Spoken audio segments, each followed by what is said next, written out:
Everyone, welcome back to my channel. Jadi hari ini aku sengaja nggak bikin konten makeup karena aku hari ini mau share cerita tentang aku bermain Ouija board. Di sini kejadiannya tahun 2014 silam. Jadi aku mau flashback kembali dan menceritakan pengalaman aku di sini. Jadi tetap stay tune di video aku karena ini bakalan menarik buat kalian yang pengen tahu tentang Ouija board. Oke, kalian pasti tahu tentang Ouija board, dan Ouija board ini sudah difilmkan sebelumnya dengan judul Ouija The Evil of Origin kalau nggak salah. Seperti ini contoh cover filmnya. Nah, jadi di sini aku mau menyatakan kalau mereka yang berada di dunia lain itu benar-benar ada dan mereka adalah real. Kalian yang tidak percaya, oke, boleh skip video ini karena aku di sini dulu aku tidak percaya hal-hal dengan yang berbau mistis. Tapi setelah aku memainkan Ouija board ini, aku mengalami kejadian mistis selama seminggu. Dan benar-benar aku di sana shock. Aku tidak bisa tidur selama seminggu. Sebelum aku membuat konten ini, aku benar-benar memikirkan gimana jadinya kalau aku sudah mengupload video ini, atau saat aku membuat konten ini adakah kejadian mistis di sekitar aku. Aku harap tidak ada, karena di sini aku memang akan menunjukkan bagaimana caranya kalian untuk mengoperasikan Ouija board ini. Untuk kalian yang tidak punya Ouija board, kalian bisa beli di Tokopedia, Shopee, atau e-commerce lainnya. Di situ mereka pasti jual dengan keywords Ouija board. Dulu aku ini benar-benar penggemar film horor, dari mulai yang Anarus itu, terus mulai dari Ouija, terus The Exorcism, apalah aku selalu lihat itu dan aku seneng banget. Apalagi yang terakhir aku nonton The Nun, itu aku berharap mereka akan rilis lagi video film terbarunya. Jadi di sini setelah aku nonton film Ouija The Origin of Evil, itu aku penasaran banget, apa sih Ouija itu? Gimana sih cara mainnya itu? Kok kayaknya di video itu serem banget sampai kesurupan ini itu. Jadi karena itu aku penasaran kan. Akhirnya aku memutuskan untuk searching gimana caranya mengoperasikan Ouija board ini dan apa pantangannya, apa yang tidak boleh. Aku selalu searching itu semua sedetail-detailnya agar aku saat memainkan ini aku nggak keluputan salah satupun. Karena kalau kalian keluputan salah satupun, mereka yang ada di dunia sana bisa hadir di dunia nyata kalian nggak mau kan kalau diganggu tiap hari seperti itu. Biarlah yang ada di dunia sana tetap di dunia sana, kita yang ada di dunia sini tetap di dunia sini. Jadi kejadiannya ini itu waktu 2014 silam. Waktu itu aku masih SMA, dan waktu itu memang aku tidak bisa beli Ouija board karena Ouija board itu harganya mahal, kisaran 500.000 sampai 1 juta. Jadi aku memutuskan untuk membuat sendiri Ouija board aku, dan itu memang benar-benar berhasil. Jadi kalian yang mau bikin Ouija board, kalian bisa siapkan kertas seperti ini. Waktu itu 2014 silam aku pakai kertas seperti ini dan benar-benar efektif banget untuk memanggil roh. Di sini aku tulis yes, maybe, no, alfabet A sampai Z, lalu lambang bulan dan lambang matahari, angka 0 sampai 9, jangan lupa goodbye. Itu kalian perlu uang koin, uang logam, terserah mau 100, 200, 300, 500 ribu, itu terserah kalian. Pokoknya itu uang koin sebagai pengganti alatnya yang bentuknya segitiga kayak gini, itu sebagai penggantinya. Jadi syarat bermain Ouija seperti ini ya. Kalian tidak boleh bermain seorang diri, karena kalau seorang diri, kalau ada apa-apa sama kalian, tidak ada yang nolong kalian. Mengerti? Minimal mainlah 2 orang. Di sini 2 orang ya. Karena 2 orang ini paling efektif banget buat memanggil roh yang akan kalian panggil. Bisa 2 orang atau lebih, tapi kalau lebih itu akan membingungkan para roh untuk menjawab pertanyaan kalian. Jadi karena banyak, pasti akan ramai dan para roh tidak akan mau menjawab pertanyaan kalian. Kalian siapkan lilin 1 batang aja, terserah itu mau lilin ulang tahun, lilin apa, lilin lampu mati. Tapi yang aku sarankan di sini itu 1 lilin berwarna putih. Aku di situ waktu itu pakai lilin warna putih yang untuk lampu mati itu, aku nyalakan di sana dan membuat suasana hening. Kalian jangan pernah memakai lilin berwarna merah karena warna merah itu mengandung unsur aura mistis yang jahat. Kalian nggak mau kan kalau misalkan yang datang ke permainan kalian itu ternyata adalah devil, iblis, atau dan lainnya. Kalian nggak mau kan, karena itu akan mengganggu hidup kalian kayak di film-film. Dan jangan lupa pantangan selanjutnya, kalian tidak boleh bermain di area kuburan, di dekat kuburan, atau rumah kalian bekas kuburan. Tolong jangan pernah main di sana. Itu sangat pantang banget karena akan mengundang roh semakin datang di sana. Dan aku kan nggak tahu, kita kan nggak tahu itu roh jahat apa roh baik, karena di kuburan itu banyak banget roh-roh yang ada negatif, ada positif. Jadi selalulah main di tempat yang aman. Contohnya rumah itu kalian sudah tahu, kalau rumah itu bukan bekas kuburan, itu kalian bisa main di sana. Jadi kalian kalau sudah siap, kalian redupkan lampu, duduknya melingkar dan buat suasana hening. Jadi aku tunjukkan ya, ini papan Ouija di tengah-tengah.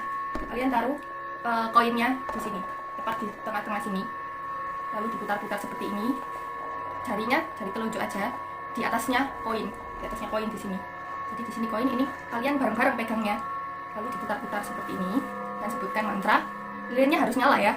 Diputar-putar seperti ini dan sebutkan mantra kayak gini. Jadi aku bakalan tulis mantranya di sini. Aku nggak bakalan ngucapin karena aku benar-benar takut hal itu terulang kembali ke aku, terjadi kembali ke aku, dan aku benar-benar takut saat membuat konten ini. Jadi kalian bisa baca apa yang aku tuliskan.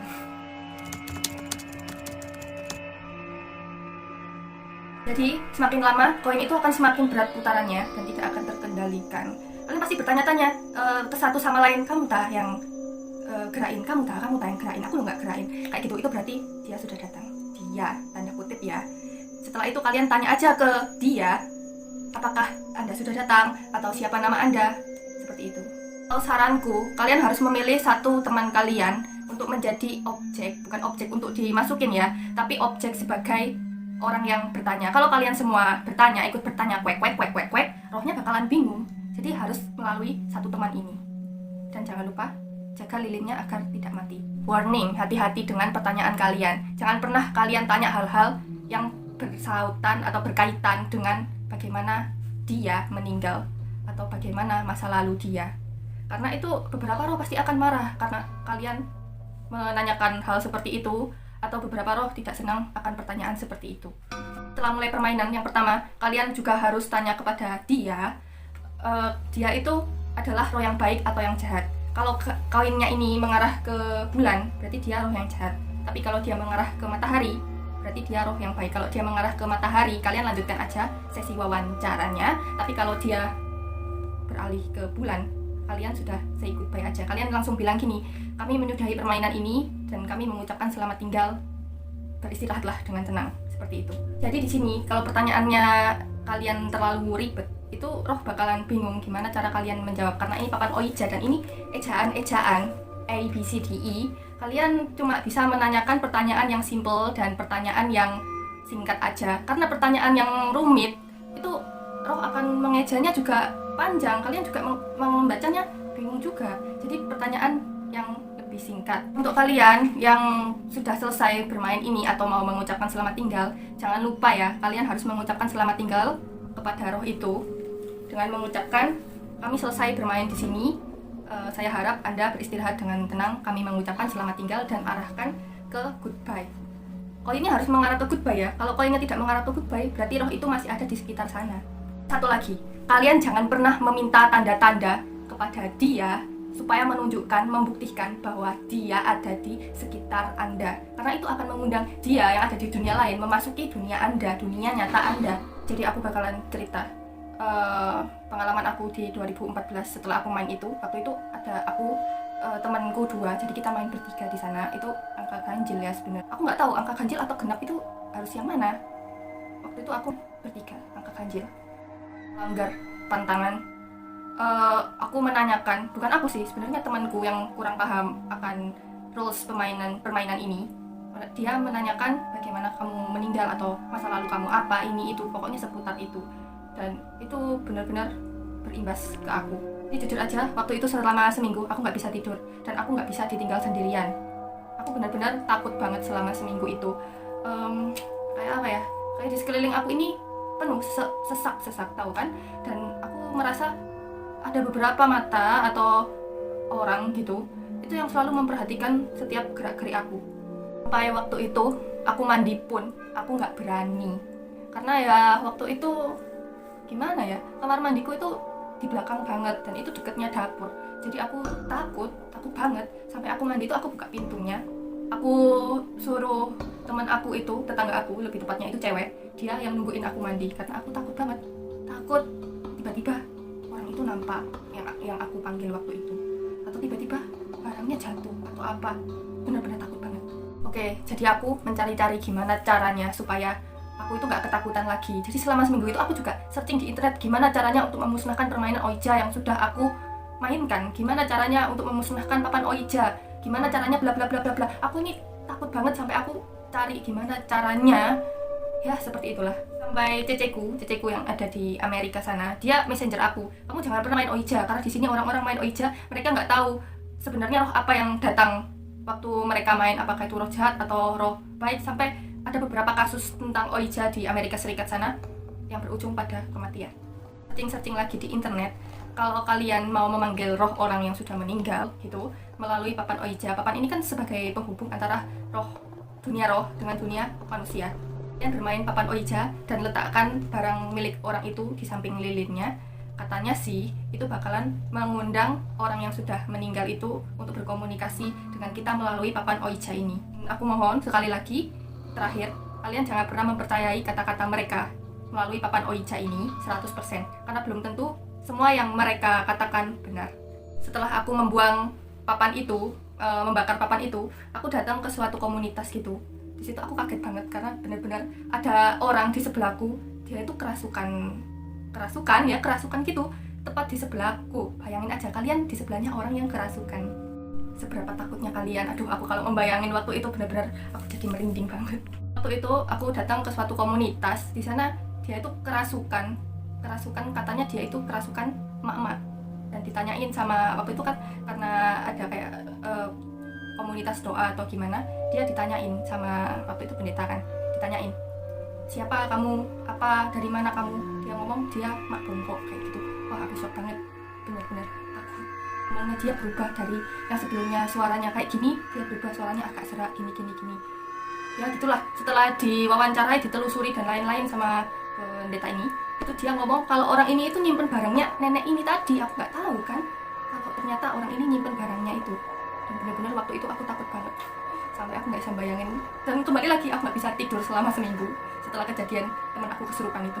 Ya, jadi segitu aja pengalaman aku menceritakan, share ke kalian. Benar-benar waktu itu mereka nyata, mereka ada, dan benar-benar mereka berkomunikasi dengan kita melalui Ouija board ini. Jadi kalian yang mau bermain Ouija board, kalian bisa ikuti tips dan caraku. Jangan lupa jaga sikap kalian, dan jangan lupa juga ucapkan goodbye, selamat tinggal. Pastikan itu berada di posisi tulisan goodbye. Kalau kalian suka channel ini atau tentang cerita mistis horor aku, kalian bisa subscribe di sini, like, komen, dan jangan lupa nyalakan loncengnya. Bye.